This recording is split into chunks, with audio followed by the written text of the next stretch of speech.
I dare you to kiss him.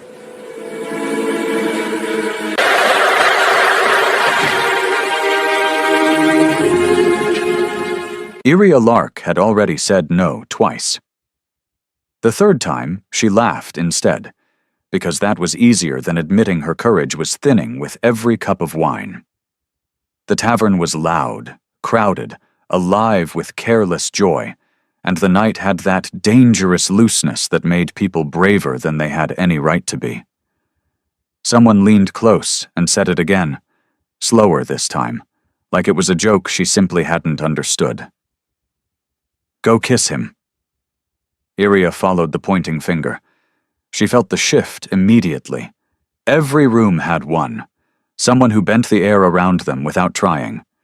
The man sat alone at the far end of the tavern, untouched by the noise, his dark coat still buttoned, his posture straight, his attention nowhere and everywhere at once. He wasn't drinking. He wasn't watching anyone. He looked finished. Like a man who had already lived through things other people joked about. He was not handsome in the easy way. He was dangerous in the quiet one. Iria swallowed. You're cruel, she said, aiming for lightness. Laughter burst around her. Coins clinked on the table. The dare hardened, sharpened by alcohol and expectation. Someone said her name. Someone else said she wouldn't. That did it. Iria stood. The walk across the tavern felt longer than it should have. Every step stripped away bravado, leaving her pulse loud in her ears. Up close, the man smelled faintly of cold night air and something darker beneath it. Wood smoke, iron, restraint.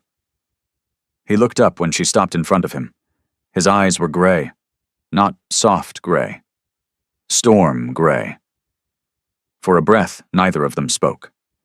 This was the moment she should have bowed out, made a joke. Returned to her table to scattered applause and relief. Instead, Iria leaned down and kissed him. She meant it to be quick. A brush. Proof of nerve. It wasn't. The world narrowed to the warmth of his mouth, the stillness of his body, the shock of how easily he fit against her like this was something they had practiced. For one suspended second, he didn't respond at all. Then, slowly, he did. Not greedily, not roughly, precisely. His hand rose just enough to steady her waist, as if she might fall. The tavern noise dulled. Her skin went tight and hot all at once, every instinct screaming that this was not a stranger and not a game. When she pulled back, breathless, his eyes were darker than before. Around them, the tavern had gone quiet. Iria straightened, suddenly aware of herself in a way that made heat climb her neck. She smiled, because smiling had always saved her before. "Good night," she said. He didn't answer. He stood, slow and controlled, released her as if it cost him something, and walked past her without a word. The door closed behind him. The tavern erupted. Iria returned to her table amid cheers, but her laughter rang wrong in her ears. Her mouth still tingled. Her chest felt too tight. She told herself it was nothing. Just a dare.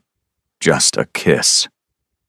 She did not see the way the man paused outside, hand braced against stone, breath uneven for the first time in years, and she did not know that something ancient had just been woken. Revan Oral did not expect to find her where he did. Enjoying the story? Hit the subscribe button and help the channel grow. Throw some hypes my way, too. It keeps the stories coming, and trust me, you don't want to miss what's next. The morning was thin and pale, the kind that hadn't decided whether it wanted to warm or bruise. Iria sat on the low stone wall by the baker's shop, boots dangling, a heel tapping absently against the stone as she tore bread into uneven pieces and fed the birds. Her hair was loose today, the color of early wheat, catching light every time she moved her head. She looked ordinary. That was the problem. Revan stopped before she noticed him, watched the easy way she smiled at nothing, the way she existed without armor. He had faced battlefields with less unease than this quiet moment behind her shoulder. When he spoke her name, it came out softer than he intended. Iria. She turned, surprise flickering into recognition. Then something warmer and something wary settled into her expression. You, she said. I thought you'd vanished back into the night. I wanted to, he said honestly. He moved closer, careful not to crowd her. She noticed that too. Iria noticed everything. I owe you an apology, Revan continued, for leaving like that. She studied him, eyes sharp despite the casual tilt of her head. Most men don't apologize for kisses they enjoy. That wasn't what unsettled me. That earned him a small, curious smile. Dangerous. He pressed on before he lost his nerve. I want to ask you for something, and you're free to refuse. She crossed her arms, not defensively, but thoughtfully. All right. 7 days, he said. With me. Her brow furrowed. Doing what? Being together. He didn't soften it, didn't dress it up.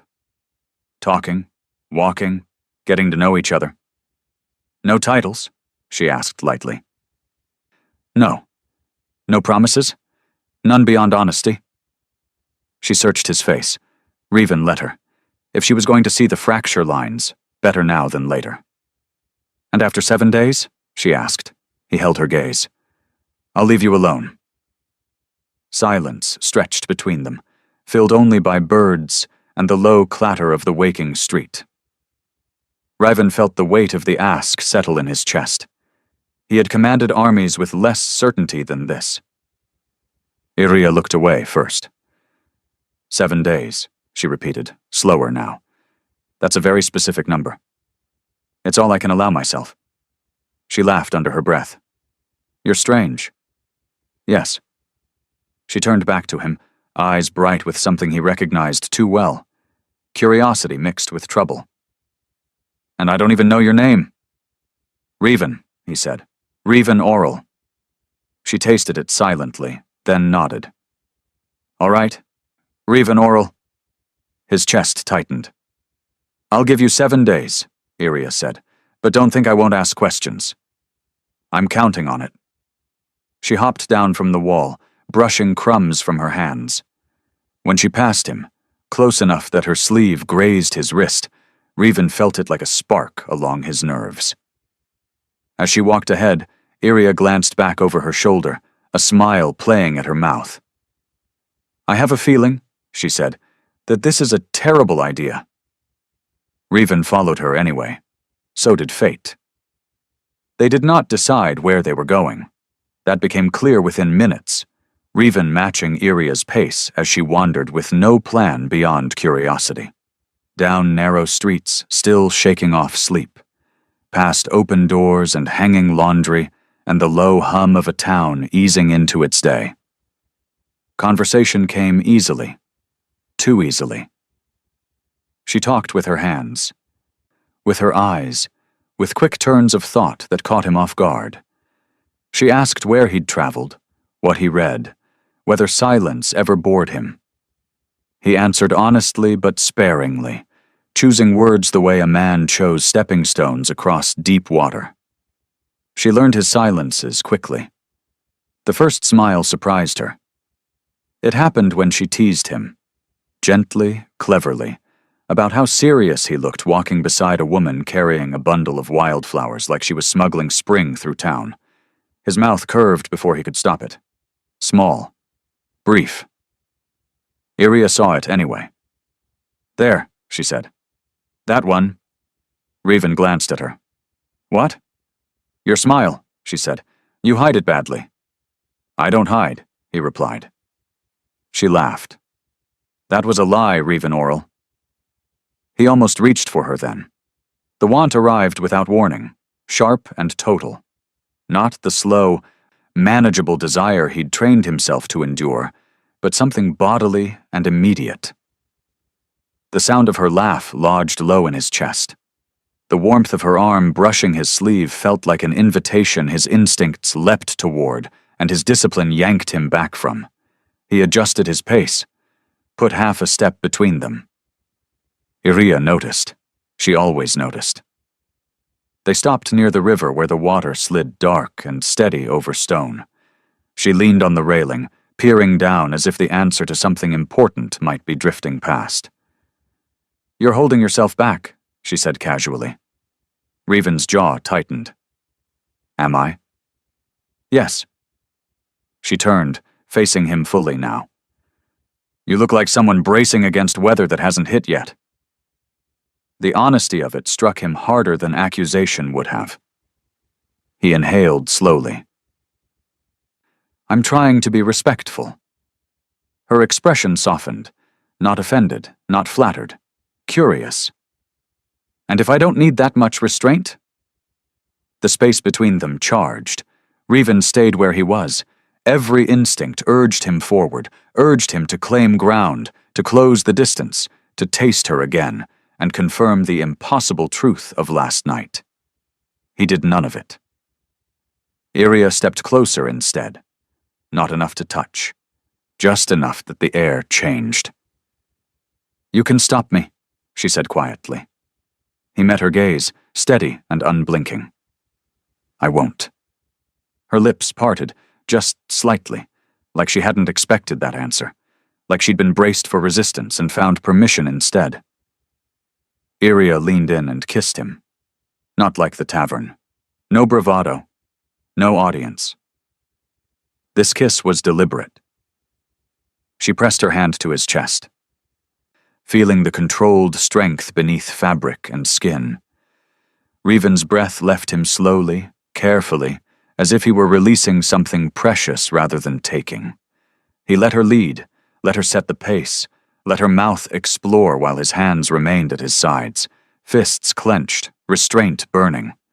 When she pulled back, her eyes were bright, her cheeks flushed. "You feel like a man who's used to saying no," she said. "I am." "And you're saying no now?" Revan leaned down, stopping a breath from her mouth. His voice was low, steady, dangerous in its calm.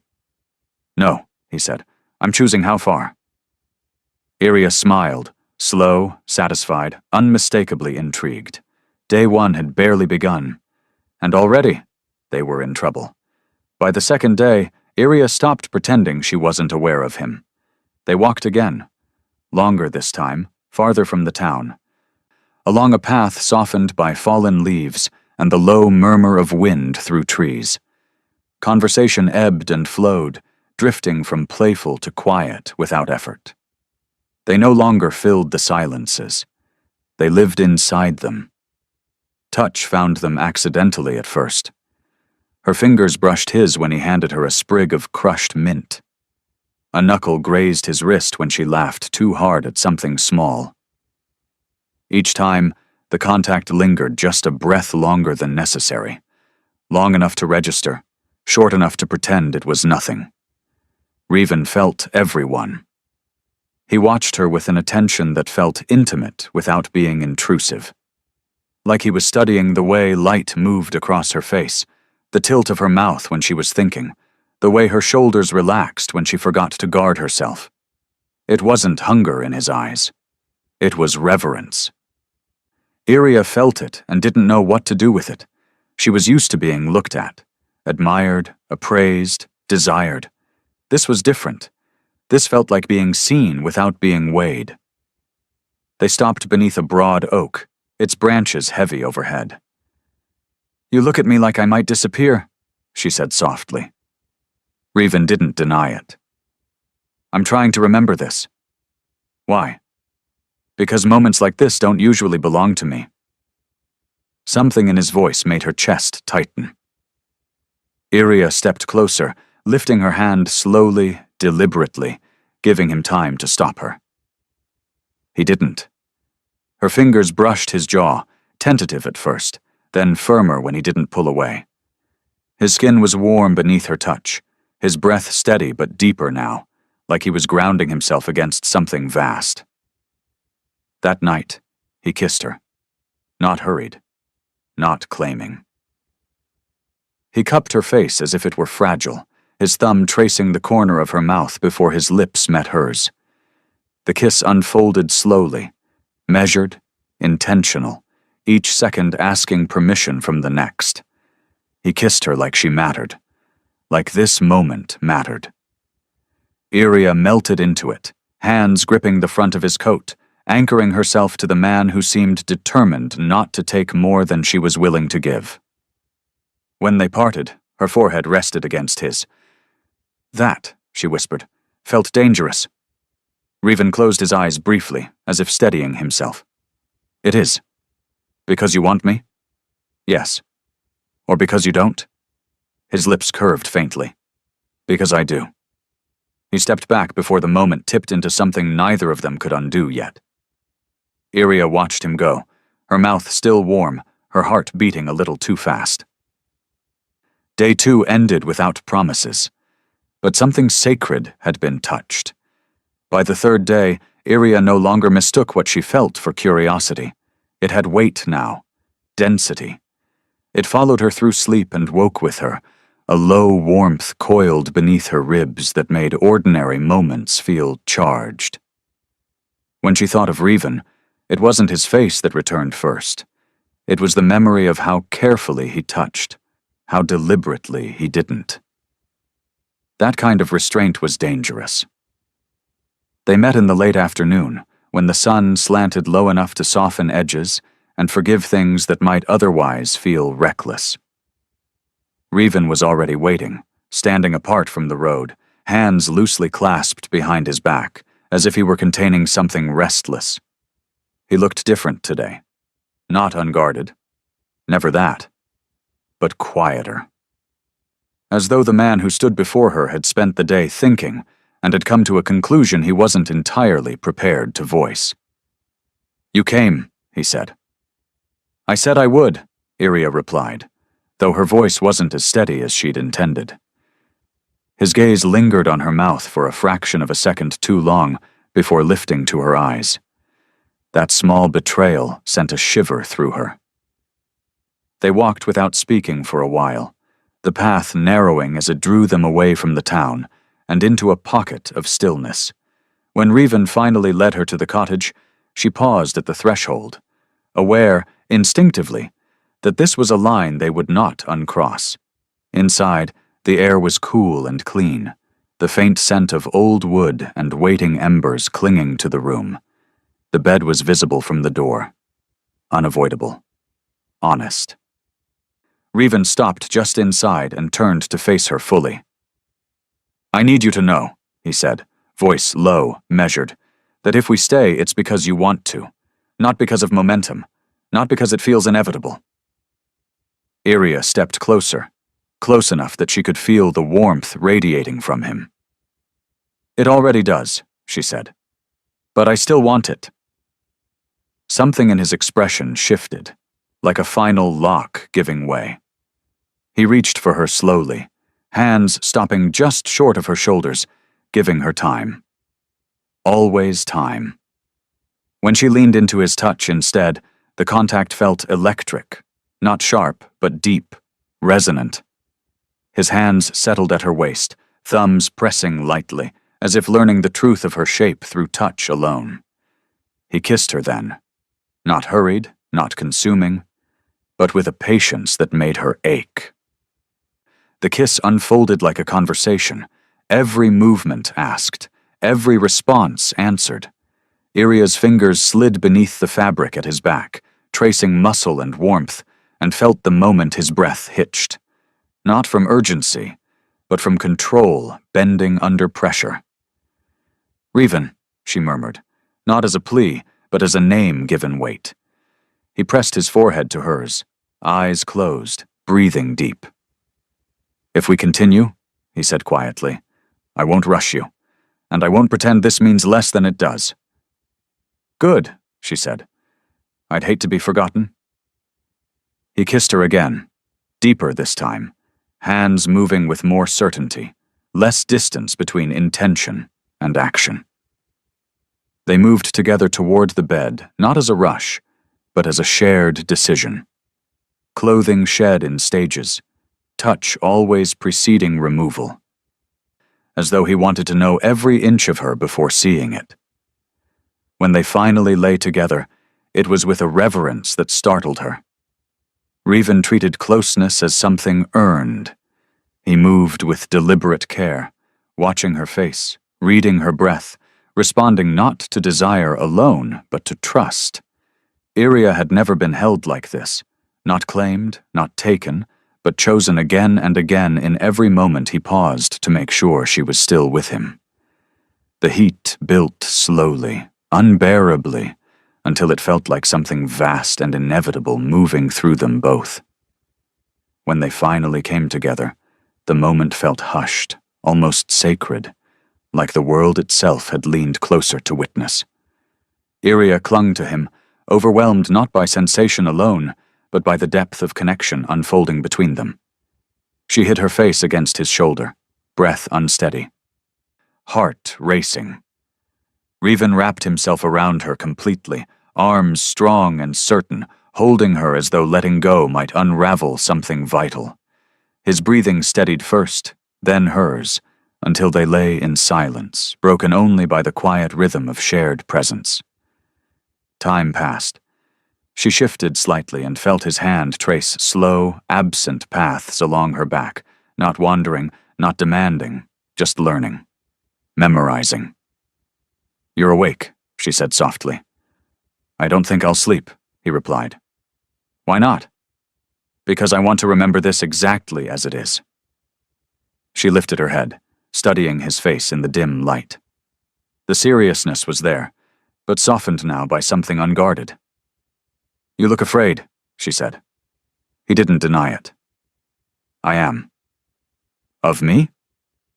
"Of how easily you matter."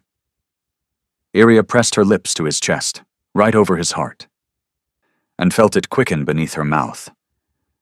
Revan's arms tightened instinctively, as though the contact anchored him.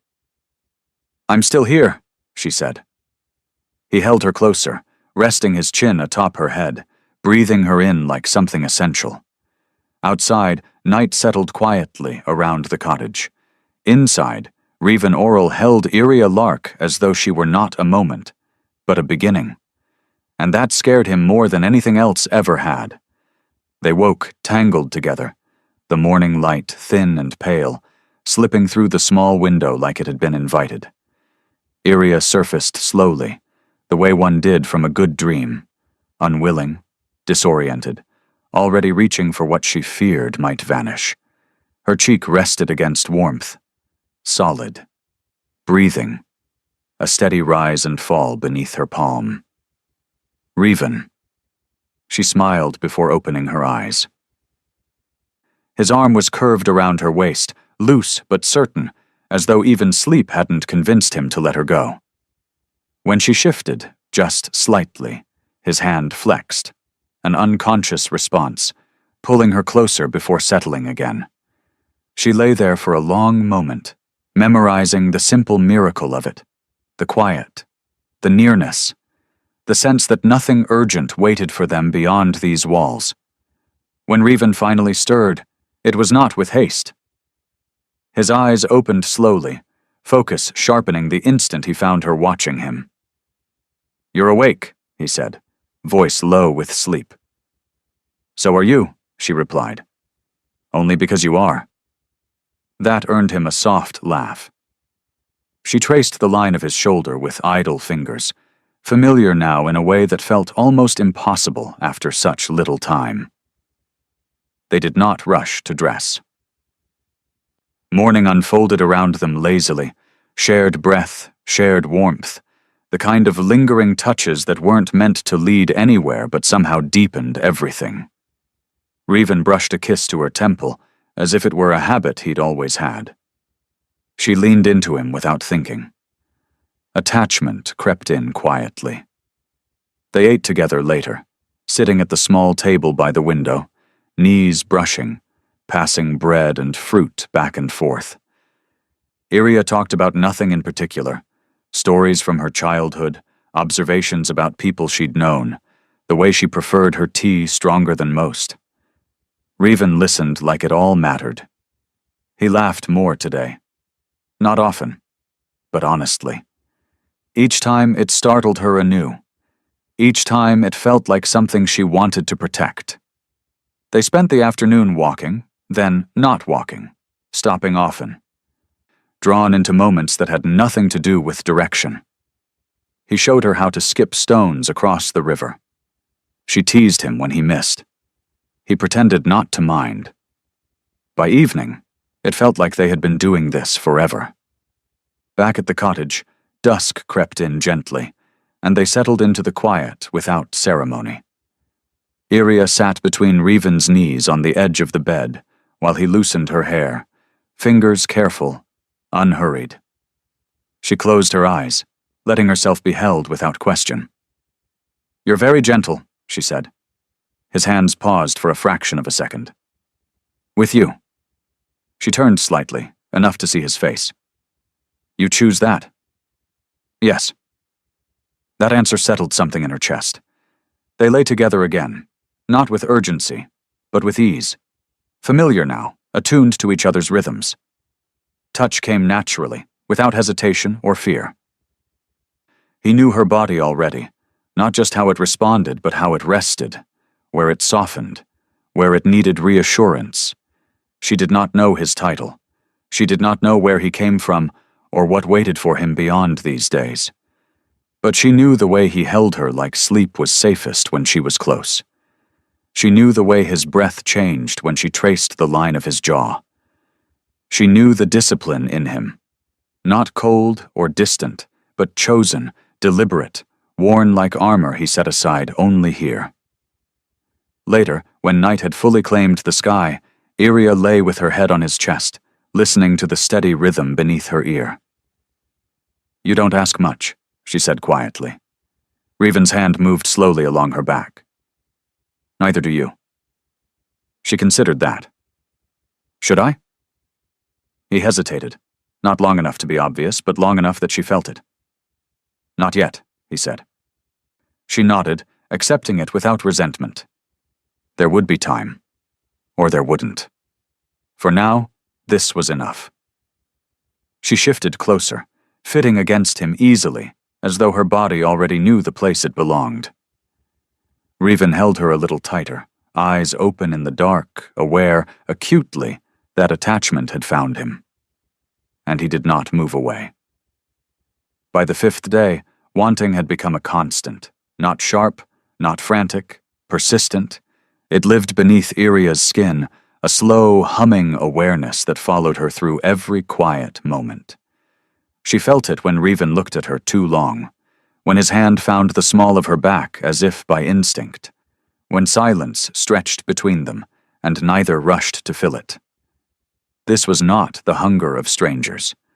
This was familiarity, turning dangerous. They spent the afternoon drifting through the cottage as though the space had narrowed to fit only them. A shared meal left half-finished. A conversation abandoned midway because Raven's attention slipped. Not away from her, but deeper into her, his gaze darkening as if he were losing a private argument. Iria noticed the change. "You're thinking too loudly," she said softly. Revan looked at her. Something taut and restrained coiled behind his eyes. "I'm trying not to." "Trying not to what?" He stepped closer. Slowly. Deliberately. Close enough that she felt his warmth, the steady pull of him drawing her in without force. "Want," he said. Her breath caught, not at the word, but at the way he said it, like a confession he had no intention of taking back. She reached for him first. Her fingers slid beneath his shirt, not hurried. Not tentative. Familiar now, knowing where he would respond. Revan closed his eyes at the contact, jaw tightening, breath leaving him in a measured exhale that told her how much effort it cost him not to take control. His hand settled on her hips, anchoring her there, not claiming, grounding. The kiss that followed was deeper than any before it. Slower. Waited. His mouth moved against hers with deliberate pressure, as if every second mattered, as if he were imprinting the sensation rather than chasing it. Iria melted into him, the space between them disappearing entirely. She felt the way his restraint wrapped around his desire, shaping it into something focused, intense, devastatingly intimate. He touched her like she was already his, without ever saying so. They moved together toward the bed, not breaking contact, hands roaming with a familiarity that made her chest ache. Clothing gave way under patient fingers, each piece removed with intention, each pause heavy with awareness. Revan hovered over her, braced, watching her face as if it held answers he was afraid to hear. "You undo me," he said quietly. She lifted her hand, tracing the line of his jaw, thumb brushing his lower lip. "Then stop pretending you're still intact." Something in him broke, not violently, not suddenly, but with a quiet inevitability. When they came together this time, it was deeper. Not rushed, not frantic, but filled with a desperate attentiveness that made Iria gasp. Revan moved with control, sharpened by need, every motion measured, every response anchored to her breath, her hands, the way she clung to him as though she had nowhere else she wanted to be. He stayed close, forehead resting against hers, murmuring her name like a steadying force. "Iria," he breathed. The sound of it, low, reverent, weighted, sent a tremor through her. He said it again, slower, as though shaping it into something sacred. Her name became the only thing he allowed himself to claim. The intensity built gradually, relentlessly, until it felt like something vast pressing in around them. Iria pressed her face into his shoulder, breath unsteady, overwhelmed by the depth of sensation. Not just physical, but emotional, intimate, binding. When it finally eased, Revan did not pull away.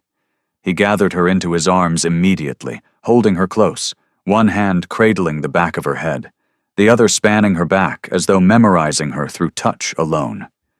His breathing steadied slowly, but his grip remained firm, protective, anchoring.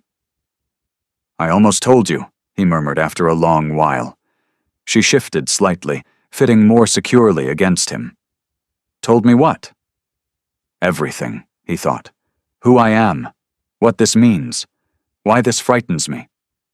Instead, he kissed her hair, her temple, her brow, soft, grounding touches meant to keep himself here.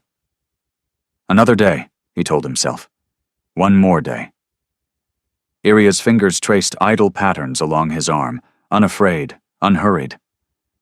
"Whatever you're holding back," she said quietly, "you're allowed to take your time." His arms tightened around her, not possessive, grateful. Outside, night pressed close, the world hushed and distant. Inside, Revan Oral held Iria Lark with a devotion he had not named, a connection he had not claimed, and a truth he was running out of time to hide. By the 6th day, Iria understood something without being told. Revan was no longer merely careful, he was watchful. It showed in the way his gaze tracked her, even when he pretended to be distracted. In how his body subtly angled itself between her and the world whenever they stepped outside. In the way his hand lingered at her back longer than necessary, not to pull her closer, but to ensure she was there. Present, safe, chosen. The realization warmed her and unsettled her in equal measure.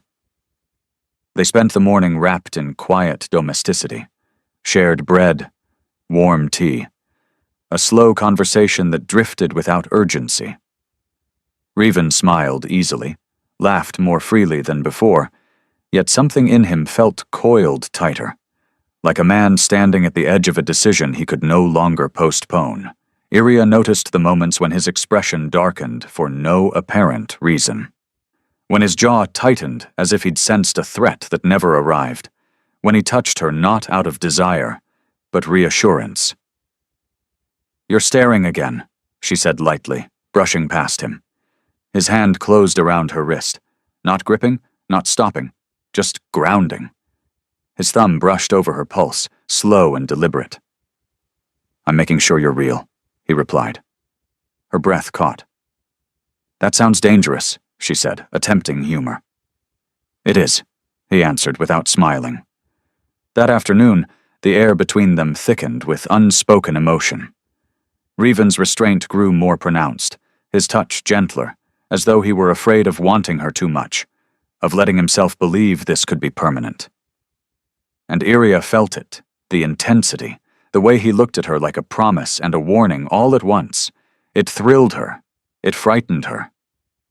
That night, they lay together beneath low lamplight, skin warm, bodies familiar in a way that felt earned rather than assumed. Revan traced slow patterns along her arm, reverent, absent-minded, as if the act of touching her had become instinct rather than intention. "You've been different today," Iria murmured. He stilled. For a long moment he said nothing. Then, quietly, "I'm trying not to cross a line." She turned to face him, studying the angles of his face, the restraint carved into every inch of him. "Which line?" "The one after which I can't pretend this is simple." She reached for his face, cupping his jaw. "It hasn't been simple since the first night." His eyes closed briefly, as if her words struck something too close to the bone. He kissed her then. Slow, lingering, heavy with meaning. The kiss deepened, his hand sliding to her waist, pulling her flush against him. For a moment, Iria thought they would fall into the familiar rhythm again, that careful descent into closeness that had defined their nights. Instead, Revan broke the kiss. He rested his forehead against hers, breath unsteady, hands trembling ever so slightly where they held her. "Not tonight," he whispered. The words startled her more than if he'd spoken harshly. She searched his face. "Did I do something wrong?" "No," he said immediately. "You did everything right." That frightened her more. He rolled away slightly, creating space where there had been none, though his arm remained draped over her waist, as if even distance had its limits. "I need to be certain," he said quietly, "that when I touch you again, I'm not stealing something I can't give back." Iria lay still, heart pounding. Her emotions tangled between longing and a strange, aching tenderness. "You're already not stealing," she said softly. "You're choosing."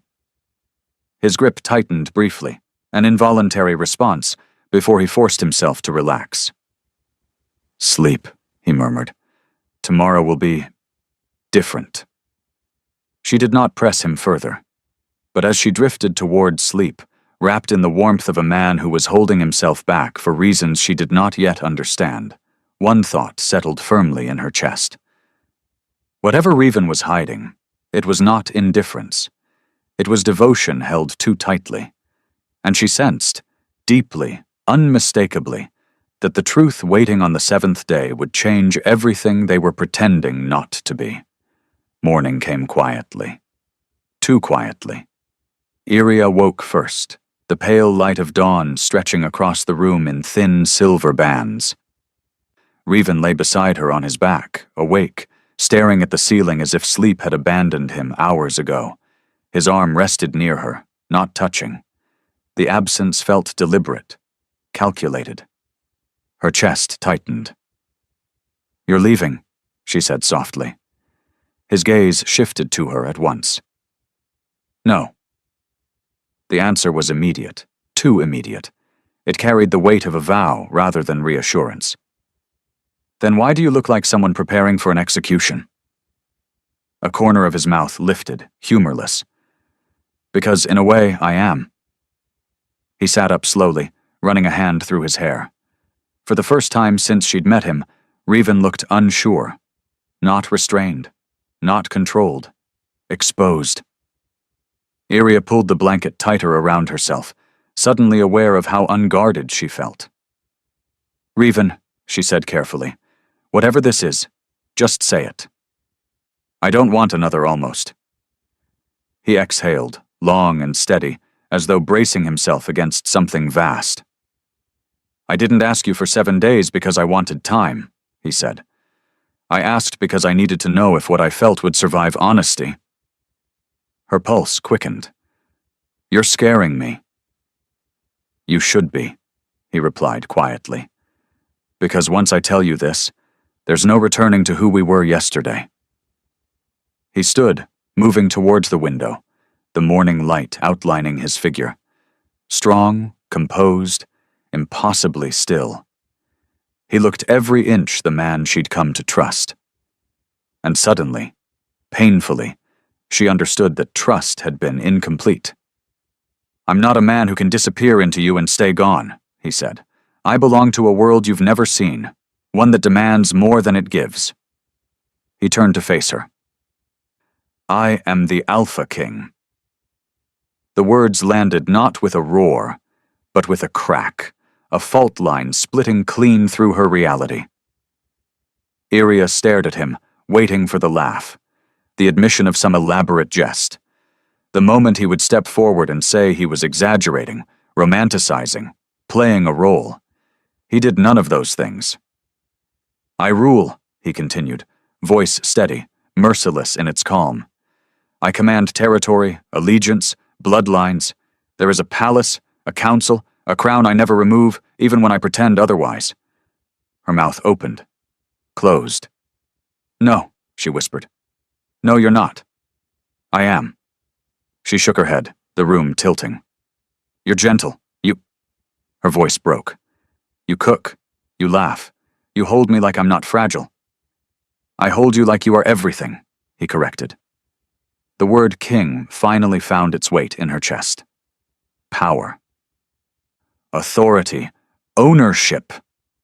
Fear surged hot and sharp. She scrambled back, pulling away from the bed as though distance could protect her. So this was what? A game? Her breath came fast. 7 days of pretending to be human? Revan crossed the room in 3 measured steps, and then stopped himself, hands clenched at his sides. It was the most honest thing I've ever lived, he said, which is why it terrifies me. Her laugh came out brittle. You think you're the one who should be terrified? She stood, wrapping her arms around herself. Do you have any idea what you just did to me? I kissed a stranger in a bar. I slept with a man who didn't tell me he could command armies. I never commanded you. You didn't have to, she snapped. That's the problem. You didn't need force. You didn't need threats. You just... Her hand pressed to her chest. You let me fall. Revan's face tightened, pain flickering through his composure. I never intended to trap you. But you could, she whispered. The realization chilled her more than the revelation itself. A king did not need permission. Her mind raced ahead, conjuring images she'd never wanted, palace walls closing in, expectations she didn't understand, a future shaped by duty instead of choice. She looked at him with dawning horror. You're going to take me back there? No. The word thundered. He dropped to one knee in front of her. Not as a ruler, as a man. I would never take you anywhere against your will, he said fiercely. I didn't tell you because I was afraid the moment you knew, you'd see a crown instead of me. Tears burned her eyes. How am I supposed to separate the two? I don't know, he admitted, but I'm asking you to try. Her world felt shattered. Every memory of the past 7 days recontextualized, rewritten. Every tender moment now shadowed by the weight of what he'd withheld. She backed away another step. I need space, she said, voice trembling. I don't know who I'm standing in front of anymore. Revan did not follow. He bowed his head instead, the posture not of submission, but of respect. I will give you whatever you need, he said quietly, even if it costs me everything. Iria turned away, heart breaking in places she hadn't known existed. Behind her stood the man she loved, and the king she had never agreed to belong to. The 7th day ended not with answers, but with a truth too powerful to be undone. Iria did not cry. That surprised her most. The tears stayed locked somewhere deep and volatile, replaced instead by something sharper, something that shook her hands and burned behind her eyes, fear wearing the shape of anger. "So that's it," she said, her voice rising despite herself. "That's what you were hiding." Revan remained where he was, still, silent. Watching her like a man standing before a storm he refused to outrun. "You let me touch you," she continued, words spilling faster now. "You let me sleep with you. You let me believe I was choosing something small and safe and ordinary."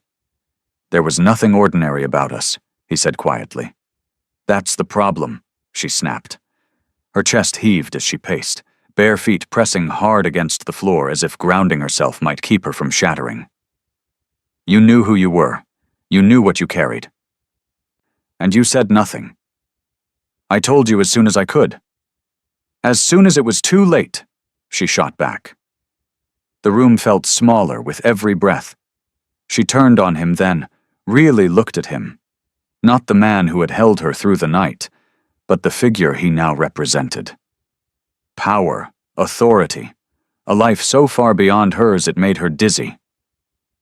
"Do you have any idea what people do to women when men like you want them?" she demanded. "They dress it up as honor, as privilege, as destiny." Her voice broke, just slightly. "They stop being people." Revan's jaw tightened, but he did not interrupt. "I see it now," she went on, fear giving her courage. 7 days. 7 perfect days where I didn't know enough to be afraid. Was that part of it? Did you want me soft before you told me the truth? "No," he said immediately. "Then what?" she demanded. "What was I supposed to be to you once I knew?" She stopped in front of him, close enough now to feel the heat of him, the tension rolling off his body like a contained force. "A secret?" she asked. "A distraction? A prize?" His hands curled slowly into fists at his sides. "I don't cage what I love," he said. The word caught her mid-breath. Love. It landed too close to her heart, too close to the place already bruised and unsteady. She laughed, harsh and disbelieving. "Love?" Her eyes shone now, not with tears, but with something dangerously close. "You don't love me. You own things, lands, titles, people." "That's not— You could take me," she said, cutting him off. "That's what terrifies me. Not that you would, but that you could." The accusation hung between them, heavy and unforgiving.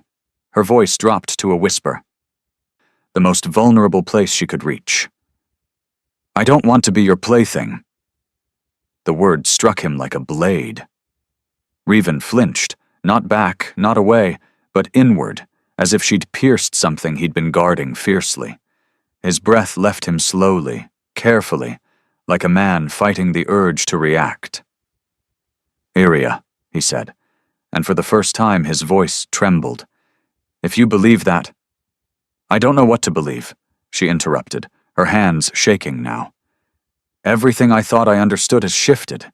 Every memory feels compromised." She stepped away from him again, putting distance where she needed air. "You should have told me before," she said hoarsely. "Before I let myself matter to you." Silence followed. Not cold, not angry, intentional. Revan did not move toward her, did not raise his voice, did not reach for her, though every instinct in him screamed to do so. He stood there, still, contained, devastatingly controlled, as Iria's fear burned itself out into exhaustion. And when he finally spoke, it was with the measured calm of a man who understood exactly what was at stake. "I will not defend myself," he said. "Not yet." She looked at him, confused despite herself.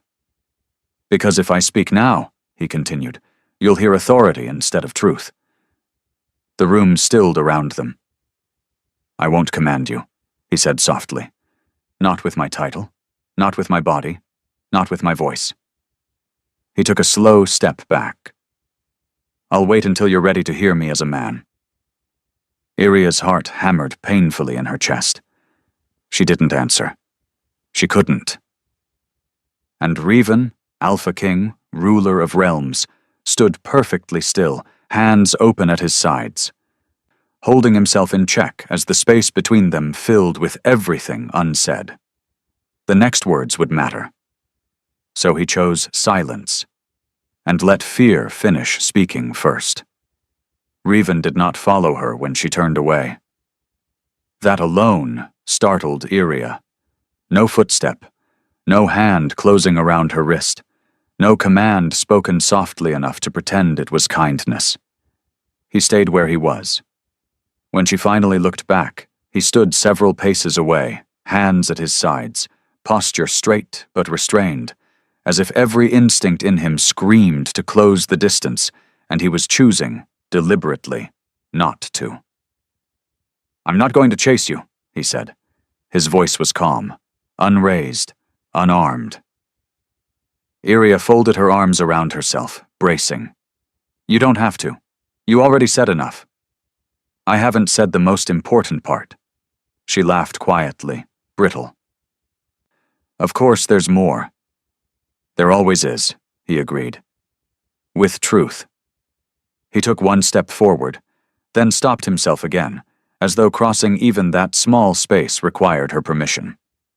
"I didn't tell you who I was," he said carefully, "because I didn't want you to choose me out of fear." The words landed softly, not defensively, not self-pitying, simply honest. "I didn't want obedience," he continued. "I didn't want awe. I didn't want you to look at me and wonder what would happen if you said no." Her throat tightened despite herself. "I wanted to know," he said, "that if you stayed, it was because you wanted me, not because you thought you had to." Silence stretched between them. Iria felt something inside her shift, not heal, not yet, but loosen. The image she'd been holding on to, of a man who could take whatever he wanted, faltered under the weight of what he was refusing to do. "You should have trusted me," she said quietly. "I know." No excuse, no justification, just acceptance. He drew a slow breath, steadying himself. When he spoke again, his voice was lower, not softer, but more exposed. "There's something else," he said, "and I won't say it unless you look at me." She hesitated. Then she turned. He did not kneel this time, did not bow. He met her at eye level, equal ground, equal risk. "I have ruled for most of my life," Revan said. "I was trained to command before I learned how to want. Everything around me responds to authority, loyalty, fear." His jaw tightened briefly. "You are the first thing that never did." Her breath caught. "With you," he went on, "I am not a king. I am a man who wakes beside you and forgets the weight of a crown. A man who learned restraint not because it was required, but because you mattered too much to break." He paused. This time the silence felt deliberate, respectful. Then he said it. "I love you." The words were not loud. They did not echo. They simply existed, undeniable, irrevocable. Iria's breath left her all at once, like she'd been struck. Her chest ached, sharp and sudden, as if her heart hadn't prepared for the impact. "You—" She stopped, tried again. "You can't say that like it's simple." "It isn't," he said. "That's why I'm saying it now, without command, without expectation." He took another step back instead of forward. "I am not asking you to come with me," he said. "Not to a palace, not to a title, not even to tomorrow." Her eyes burned. "I am asking you to believe this was real," he finished. "That every touch, every hesitation, every moment I held myself back, it was love choosing respect." She stared at him, torn between fear and something dangerously close to hope. "And if I walk away?" she asked. His answer came without pause. "Then I will let you." The final proof. Not power, not dominance, not destiny. Choice. Iria pressed a hand to her chest, trying to steady the pounding there. Loving a king was terrifying. Loving a man who refused to use his crown on her. That was something else entirely. She didn't move toward him. Not yet. But for the first time since the truth shattered her world, she didn't step away either. And Revan, Alpha King, ruler, sovereign, stood before her with nothing but the one thing he could not command. Her heart. There was no audience, no banners, no guards lining the walls, no crown resting heavy on his head. Just the quiet aftermath of fear, raw, unresolved, and the fragile space Iria still occupied, arms wrapped around herself as though holding together what had cracked. Revan waited. He did not fill the silence, did not rush to soften it. He understood something now that power had never taught him. Some moments must be earned twice. When he finally moved, it was slow enough that she noticed every step. Not toward her at first, but past her, to the small table by the window. He reached into the pocket of his coat and withdrew something simple. A ring, no crest, no sigil, no symbol of rule. Just a band of warm metal, worn smooth as though it had been handled often, chosen carefully. Iria's breath hitched. "What are you doing?" she asked, voice tight. Revan turned to face her. Then, deliberately, he lowered himself to one knee. The sound of it, the quiet contact of flesh and floor, felt louder than any proclamation. Her heart slammed painfully against her ribs. "Revan, don't." "I'm not doing this as a king," he said calmly. He looked up at her, eyes steady, unguarded, stripped of every title she feared. "I'm doing this as the man who fell first," he continued, "and hardest." She shook her head, tears finally spilling now. "You can't just, after everything—" "I'm not asking you to forget," he said gently. "I'm asking you to see me." He held up the ring, not offering it yet, just letting it exist between them. "I don't want a bond forged by duty," he said. "I don't want obedience disguised as love. I don't want you beside me because you think the world expects it." His voice tightened, emotion breaking through restraint. "I want you to choose me knowing exactly who I am, and knowing you can walk away." Her breath came uneven. "This ring doesn't promise safety," he went on, "or ease, or a life untouched by consequence. What it promises is this." He placed his free hand over his heart. "I will never command you. Not in private, not in public, not ever." Silence swallowed the room. "I will walk beside you," he said. "Not ahead, not above. And if one day you decide the weight of my world is too much—" His throat worked. "I will let you go." Iria covered her mouth, shaking now, overwhelmed by the gravity of what he was offering. Not a throne. Surrender. "You're terrifying," she whispered. He smiled faintly. "So are you." He extended the ring at last. "Iria Lark," he said softly. "Will you marry me, not as an Alpha King's possession, but as a woman who chose a man who loves her more than power?" Time stretched thin. Every fear she'd spoken still existed. Every doubt still breathed. But so did the truth standing before her on one knee, unguarded, unarmed, undone. She took a step closer. Then another. Her hands trembled as she reached for him. Not the ring yet, but his face. She cupped his jaw, forcing him to look up at her.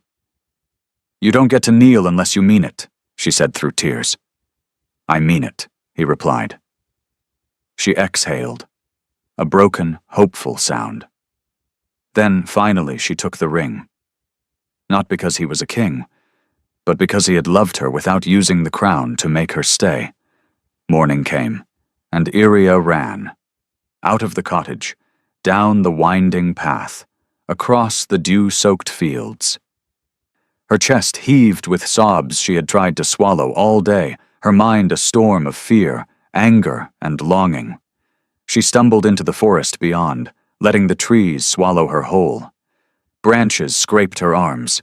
The cold bit her skin. She didn't care. Every step took her farther from him, farther from the man who had shattered her world, and, in the same breath, made her heart ache in ways she hadn't known possible.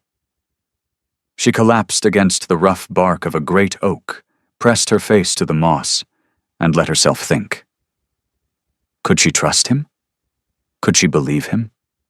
That he wouldn't cage her, that he wouldn't bend her to the weight of crown and power, that he had loved her, not because it was convenient, not because she was soft, not because he could, but because she was herself? Her tears fell freely, stinging. Every heartbeat echoed his presence, though he was miles away in the cottage.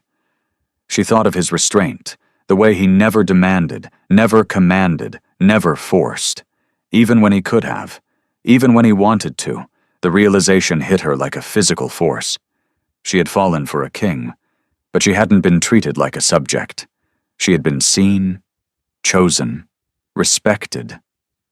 And that choice, that respect, that truth pulled her back. Iria rose, legs trembling, and began the long walk back. Each step was measured. Each breath drew her closer, not out of fate, not out of duty, not because of any crown or title, but because of the man waiting for her. The man who had never once treated her as something to own. She reached the edge of the forest and paused. In the distance, she saw him. Revan stood where she had left him, patient, still. His posture relaxed. But his eyes, those impossibly steady eyes, found hers immediately. She took a deep, shuddering breath and ran the final steps to him. He did not move to catch her, did not extend his arms first. He simply waited, as he always had. "Iria," he whispered. She pressed herself into him anyway, heart pounding against his chest, tears wetting the fabric of his shirt, her hands clutching at him, not in fear, not in desperation, but in recognition. She chose him, not because he was a king, not because of destiny, not because anyone expected her to, because he had never treated her as anything less than herself. Revan held her like he'd been waiting for this exact moment, like every restraint, every pause, every silent vow had been leading here. She lifted her face to his. "I choose you," she said, voice trembling but certain. And for the first time in days, the storm inside her finally calmed. He smiled. Quiet, gentle, not with authority, not with power, not with any claim but love. "Then it begins," he said softly.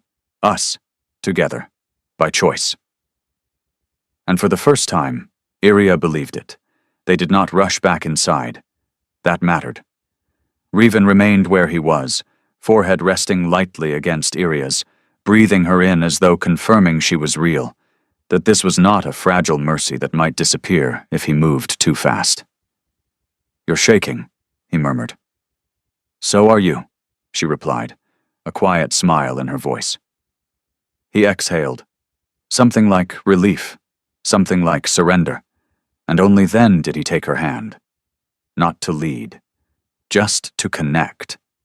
Their fingers laced naturally, easily, as if the choice she'd made had realigned something fundamental between them. When they returned to the cottage, the space felt different, lighter, not because the truth was easy, but because it was no longer hidden. The door closed softly behind them. No urgency followed, no collision of bodies, no desperate grasping. Instead, Revan paused, turning to face her fully, his hands still at his sides. "Tell me to stop," he said quietly. "At any point." Iria stepped closer, her fingers brushing his chest where his heart beat steadily beneath her palm. "Tell me you won't disappear behind the crown tonight." "I won't," he said without hesitation. "Tonight, there is only me." That was enough. She leaned into him first this time, resting her forehead against his shoulder, feeling the solid warmth of him. Revan wrapped his arms around her slowly, deliberately, as if every movement carried meaning now. Their kiss was unhurried, not exploratory, not consuming, certain.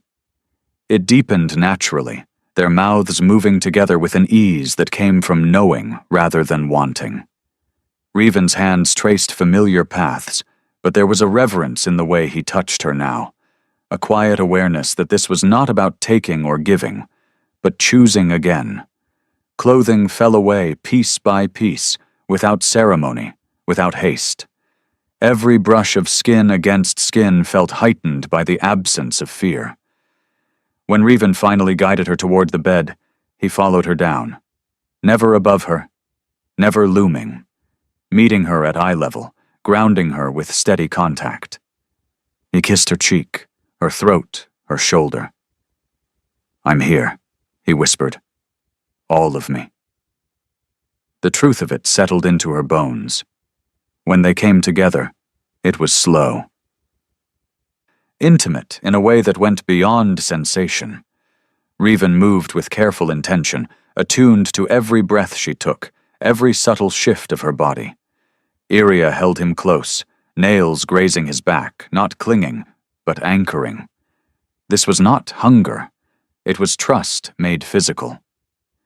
They stayed connected long after the movement eased, bodies pressed together, breaths gradually sinking.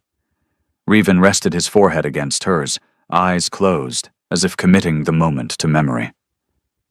"Nothing about this binds you," he said quietly, "except what you choose." She brushed her thumb along his jaw, smiling softly. "I know." He gathered her into his arms then, not possessive, not guarding, simply present. They lay together in the hush of night, hearts steady, the weight of truth no longer pressing down on them, but holding them in place. For the first time since the kiss that started everything, there was no question of what tomorrow might take. This night was not about passion alone. It was about trust. And trust, Iria realized as sleep finally claimed her, was the deepest commitment of all. The morning after, the cottage was quiet. The sun spilled in thin gold ribbons, warming the room without ceremony, without expectation. Iria sat at the small table, hands wrapped around the cup of tea Revan had poured for her. The steam rose in gentle curls, but it did not reach the heat still lingering between them. Revan leaned against the doorframe, watching her. Not as a king, not as a ruler, not even as the man who had fallen hardest, but simply as himself. "You've made your choice," he said softly, voice careful, almost hesitant. She nodded, looking down at her hands. "I accept," she whispered. Not loudly, not with flourish. Quietly, because this was theirs, and theirs alone. No palace awaited. No crown demanded her presence. No grand ceremony to proclaim what they had already known in the depth of their hearts. Revan stepped closer, fingers brushing hers. "Bound, then?" he asked. Iria lifted her eyes to his, meeting the intensity of his gaze without fear, without hesitation. "Bound," she replied. They moved together then, seamlessly, naturally, not as a display for the world, not as a ruler claiming his subject, but as two people who had discovered the rarest of truths, love chosen freely, respected fiercely, cherished wholly. Revan pulled her close, forehead resting against hers, holding her as though the act itself could carve eternity into that quiet morning. Iria pressed her hand to his chest, feeling the steady beat of a heart that had never demanded her, that had never sought to cage her, that had loved her in full sight of her own strength. "I will never take this for granted," he whispered.